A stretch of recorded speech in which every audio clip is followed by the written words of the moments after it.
fraud, based on coercion, based on bullying, based on conquest. And the United States has been part conquest, but part innovation and part freedom. Other countries have been almost completely conquest. The British Empire became successful because it was part conquest, but also large part innovation and free market. And the United States was an extension of that, of people demanding an even bigger percentage of what they produced. Well, we're going back to the third world model, basically, or the old world model. And it's that simple. Gerald Celente, who's coming up in the next hour, has his new Trends Journal out, and it shows a six-armed fat man sitting in a Buddhist-type pose with iPhones, iPads, video game controllers, Coca-Colas, hamburgers, and malts, or shakes. And it says, "Don't blame Obamacare, blame I don't care." And in between the guy's legs is a time bomb, the old classic round black bomb, you know, that Netanyahu held up. Instead, it's the globe with a fuse burning towards it. And that's about right. It's not just that the elite are out of control. It's that they don't even know what they're doing more and more. It's kind of like we live in the civilization built by our ancestors, and we even live in the elite system, the elite setup under eugenics, and they kind of projected the future 100 years ago, 80 years ago, 60 years ago, 20 years ago. But now more and more, it's just delusion. It's crazy town. I mean, our government wouldn't let the troops use DU until 1990 because it's a death sentence. They used to care if nuclear reactors were leaking until now. They used to care if drug-resistant TB was coming across the border, or they wouldn't fly Ebola patients into the U.S. in the past. That's why it's the first time. Because it's a recklessness, a crazy recklessness. And then we were playing part of the interview with the Marine Corps colonel that we're going to exclusively premiere in the 4th hour today. And he was pointing out all these people that get caught being pedophiles in government, and the government covers it up. Meanwhile, Google reads all of your email to, quote, find pedophiles. No, they mine all the data and sell it on record. And now because they've been caught doing it, they just gave the police some info on pedophiles. We read everyone's mail because you're all guilty until proven innocent. That's in the news today. Google scans Gmail accounts for child abuse. Now it's not just child porn or something. Oh, if you talk about spanking your kid, they're going to take them. But see how they roll that out? Oh, yeah, we are reading everything you do to stop pedophilia.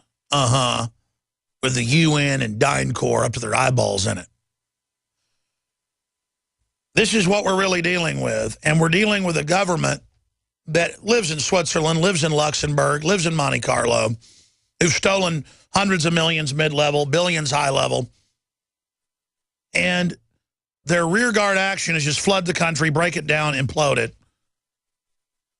and turn us into one giant Latin American slum and never let those people have any freedom and have everything be racially based now. We'll have a party of the white people and a party of the Hispanics and a party of the black people, and the police is referee over all of us, and America is one giant prison.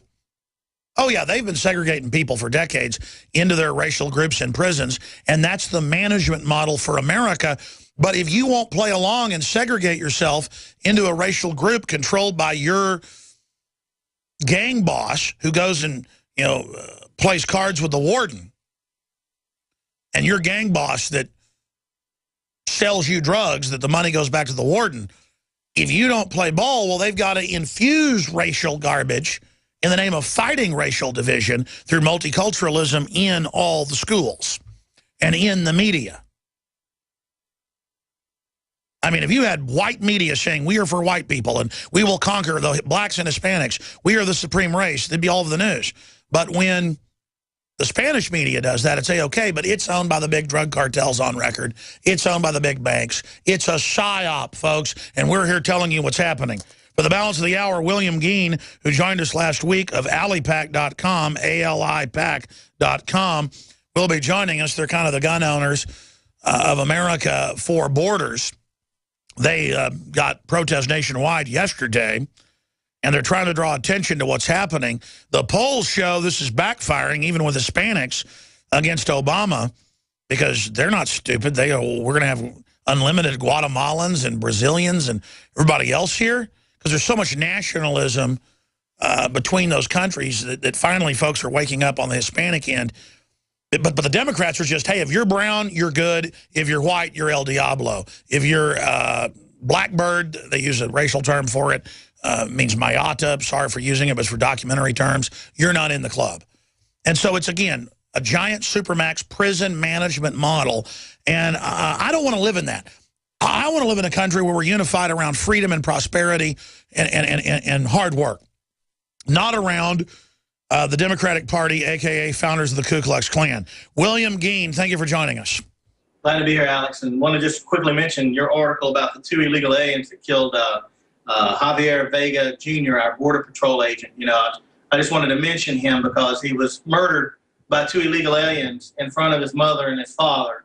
And in a way, he's sort of symbolic of all of us that are standing up fighting against illegal immigration, trying to defend our families from the hardship and damages caused by illegal immigrants and illegal immigration.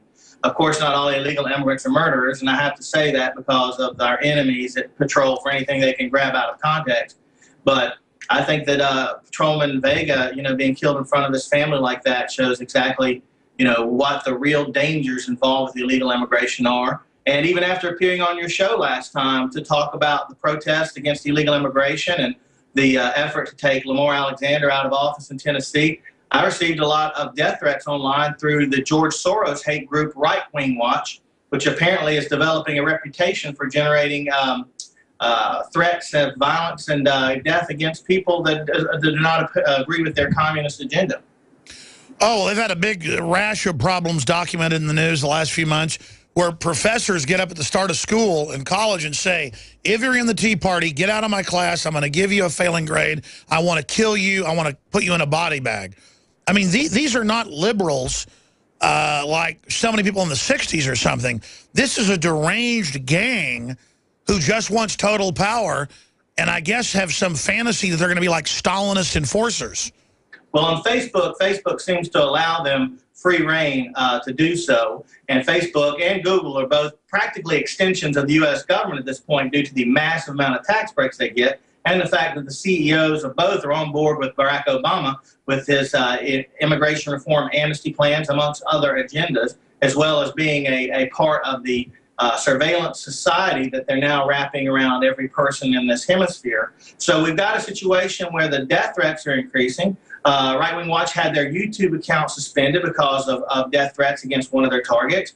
Yesterday, just this morning, we got a report that a convoy of Americans that are forming a convoy along the southwest border right now to bring attention to the border crisis have had to cancel events because of online death threats. So basically, hate groups like Right Wing Watch and others are stirring up death threats against peaceful, political, and racially inclusive American nationalists. Well, by the way, if folks start canceling convoys, I'm going to have to do one. Because, I mean, so what if people death threat? We get death threats all the time. I had an event with Jesse Ventura and Willie Nelson. It was Willie's idea. It wasn't even my plan, because I could care less about speaking to a venue of 10,000 people. I've done it so many times. But he wanted to do it, so we were going to come speak at the last place at the backyard before they closed it and moved it. And they got death threats, and the head of it said, no, you can't speak now because of this. And we said, fine, but then he still got even more upset. I mean, it's just like, this is literally a nation of cowards. I mean, I get death threats all the time, and I'm not bashing the convoy, but why cancel events because the Hispanic Ku Klux Klan threatens it? Well, you know, I thought the same thing, but the truth of the matter is that's Eric Odom's caravan, and I'm not going to tell him how to run his show because, hey, we need everybody out there doing what they can, how they can do it, and just because it's not the way I would have handled it. But I understand your concern. We can't start letting people use the heckler's veto and the death threats and the menacing to get their way. So I agree you have a very strong point there, but at the same time, the call's got to be made by someone on the ground. And by the way, folks, I'm on record going to public deals on the street with no bodyguards. So anybody saying, oh, yeah, right, Alex, I'm on record. The videos, Alex, there's hundreds of them out there. I don't care. I'm not a coward.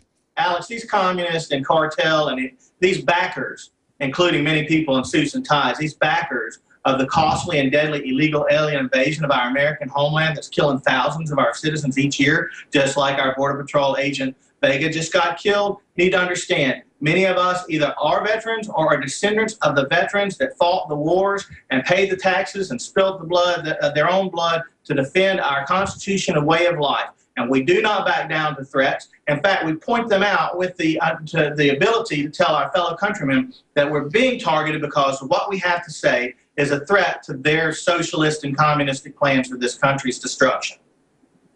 Well, it's just unbelievable, because I'm somebody that's protested the Klan because of their bullying and their sickening activities and their threats against people. And the black folks, you know, still come out and protest against them back when they were blowing up their